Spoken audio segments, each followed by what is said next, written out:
le remote.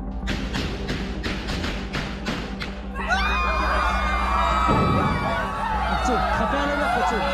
Yes.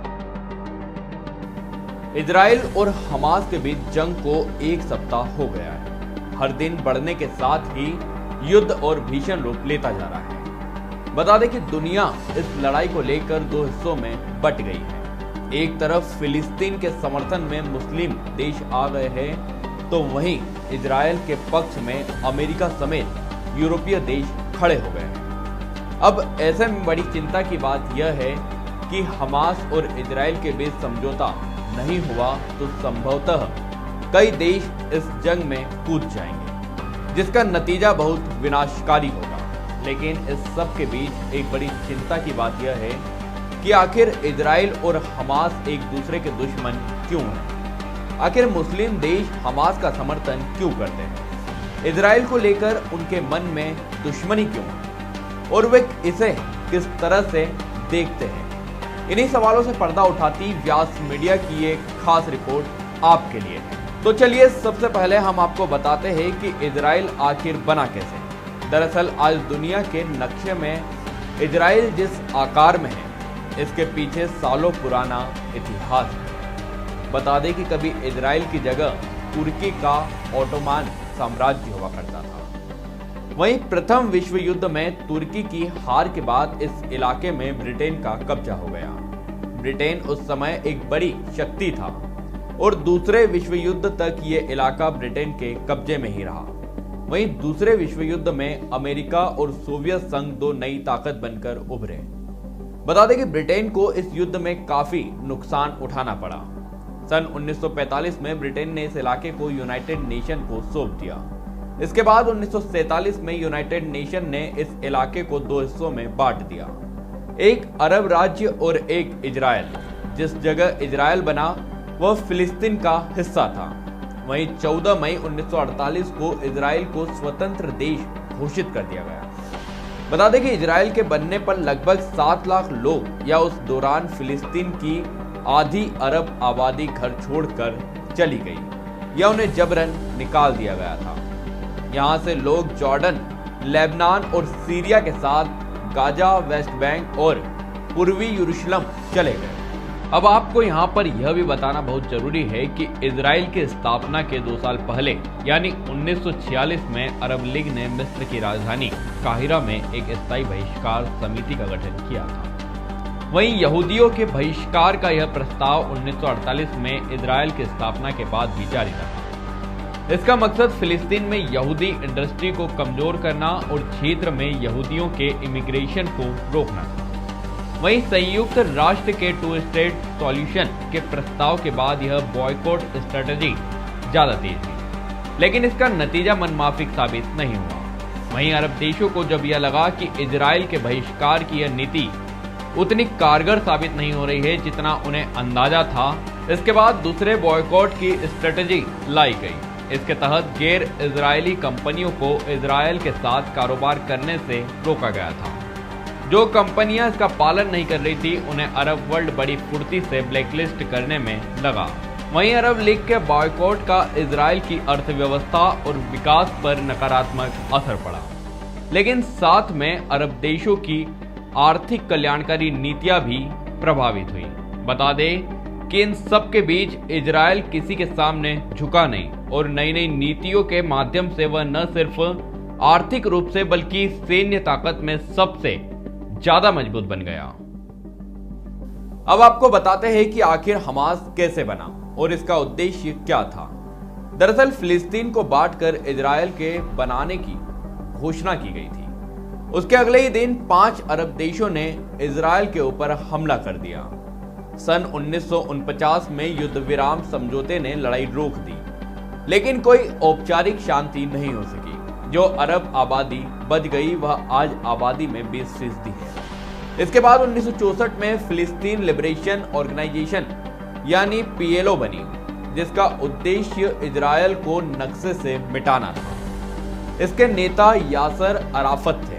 PLO ने Israel पर कई हमले और हाईजैक किए, लेकिन कहीं कोई कामयाबी नहीं मिली। इसके बाद 1967 में इजरायल ने 6 दिनों का युद्ध लड़ा और अरब के 5 देशों को एक साथ हरा दिया। इसके बाद इजरायल ने वेस्ट बैंक, पूर्वी यरूशलेम और गोलान हाइट्स पर कब्जा कर लिया।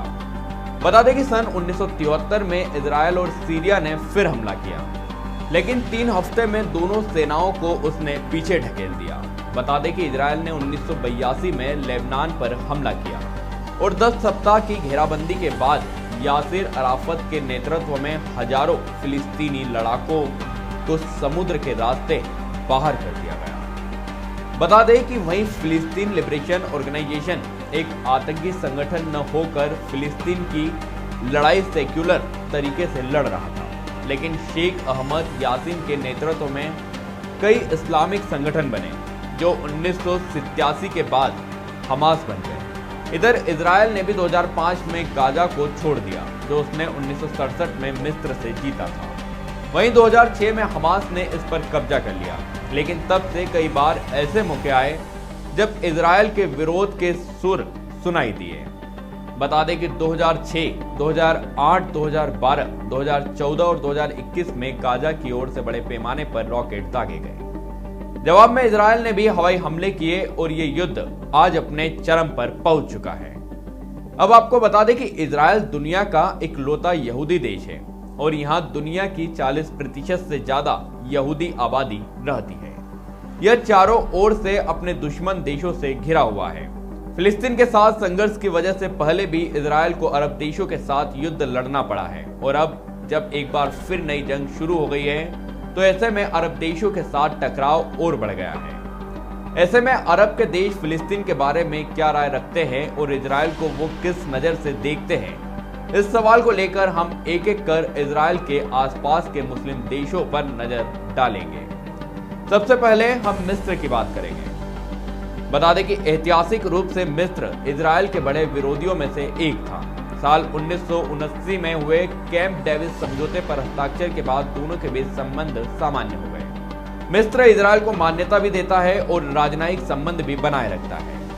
इसके साथ ही लगातार फिलिस्तीनियों के अधिकारों की वकालत भी करता रहता है। बता दें कि मिस्र ने पहले भी इजरायल हमास संघर्ष में मीडिएटर की भूमिका निभाई थी। मिस्र के नागरिक फिलिस्तीन के मुद्दे के प्रति सहानुभूति रखते हैं। वहीं जॉर्डन उन 2 अरब देशों में से एक है जिसने इजरायल के साथ शांति समझौता किया है। बता दें कि सन 1994 में दोनों के बीच शांति समझौता हुआ था। इसके बावजूद फिलिस्तीनी शरणार्थियों की आबादी के कारण जॉर्डन के नागरिक की भावनाएं काफी हद तक फिलिस्तीनी समर्थक बनी हुई है। जॉर्डन की सरकार एक ओर इजरायल के साथ संबंध भी बनाए रखती है और दूसरी ओर फिलिस्तीनी इलाकों में इजरायली कामों की निंदा भी करती है। वहीं पड़ोसी देश लेबनान की बात करें तो इसके इजरायल के साथ तनावपूर्ण संबंध बने हुए हैं।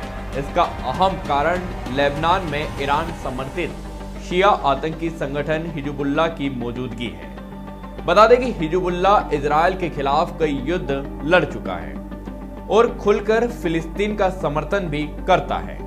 बता दें कि लेबनानी सरकार भी फिलिस्तीनी समर्थक है और उसके इजरायल के साथ राजनयिक संबंध भी नहीं है। हमास के साथ ताजा संघर्ष में भी हिजबुल्लाह ने इजरायल पर कई रॉकेट दागे हैं। लेबनान और इजरायल की तकनीकी रूप से युद्ध की स्थिति में है। बता दें कि इजरायल की सीमा से लगे देश के दक्षिण में हिजबुल्लाह का गढ़ है। 2006 में दोनों देशों के बीच एक युद्ध छिड़ गया था। इस युद्ध में लेबनान में 1100 और इजरायल में 200 से ज्यादा लोग मारे गए थे। इधर इजरायल और सीरिया भी दशकों से एक दूसरे के विरोधी बने हुए हैं। दोनों के बीच गोलान हाइट्स को लेकर विवाद बना रहता है।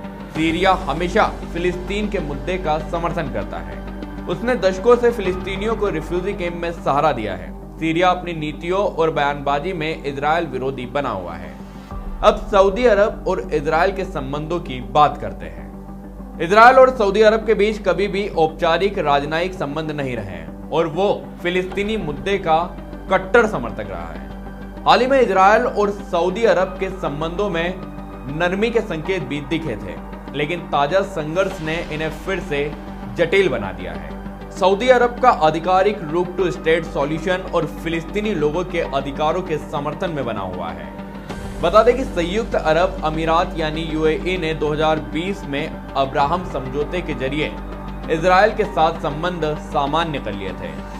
यूएई के इजराइल के साथ आर्थिक संबंध भी मजबूत है, जबकि फिलिस्तीनी मुद्दे पर भी चिंता व्यक्त करता रहा है। बता दें कि यूएई भी टू स्टेट सॉल्यूशन का समर्थन करता है। वहीं यूएई की तरह ही 2020 में बहरीन ने भी इजराइल के साथ अपने संबंध सामान्य कर लिए थे। हालांकि बहरीन सरकार इजराइल के साथ अपने संबंध बनाए रखने के साथ साथ फिलिस्तीनी अधिकारों के समर्थन को भी बनाए रखता है। अब अरब देशी कतर अक्सर दोहरी भूमिका में रहता है। बता दें कि एक ओर तो ये इजराइल के साथ भी संबंध बनाए रखता है, वहीं दूसरी ओर ये गाजा पट्टी को आर्थिक मदद पहुंचाकर हमास का समर्थन भी करता है।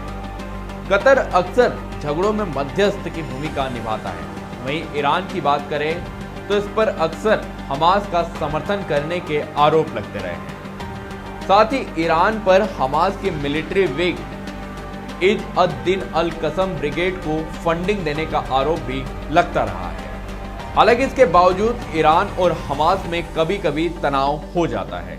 उसकी वजह यह है कि ईरान शिया बहुल राष्ट्र है, जबकि हमास सुन्नी संगठन है। तनाव के बावजूद इजराइल का विरोध ईरान और हमास इन्हें करीब ला देता है।